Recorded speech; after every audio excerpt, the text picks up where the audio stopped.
ഹർത്താലും ബന്ധും പണിമുടക്കും ഇങ്ങ് കേരളത്തിൽ മാത്രമുള്ള പ്രതിഭാസങ്ങളാണെന്നാണ് പരിഹാസം. ഈ പരിഹാസങ്ങൾ സൃഷ്ടിച്ചെടുത്തതിൽ ഓരോ കാലത്തും പ്രതിപക്ഷത്തിരിക്കുന്നവർക്കും ഒരു പക്ഷത്തുമില്ലാത്തവർക്കും വ്യവസായ സംഘടനകൾക്കും മാത്രമല്ല പങ്കുള്ളത്. ചില കോടതി വിധികളും അത്തരം പ്രചാരണങ്ങൾക്ക് സഹായകമായി വന്നു. ബന്ദ് നിരോധിച്ചപ്പോൾ ഹർത്താൽ ബന്ദായി മാറിയെന്ന് വിമർശിച്ചു. ഓരോ പണിമുടക്ക് കഴിയുമ്പോഴും ഉത്തരവാദികൾ പല മട്ടിൽ വിചാരണ ചെയ്യപ്പെട്ടു.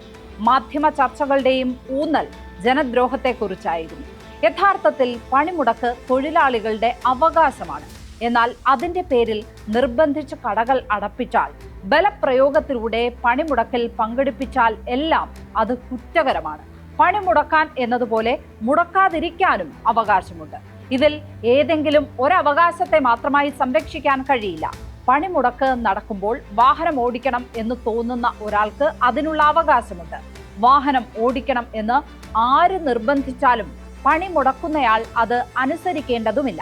പണിമുടക്കുന്നവരെ നിർബന്ധിച്ച് ജോലിക്കെത്തിക്കാൻ ഒരാൾക്കും അവകാശമില്ല.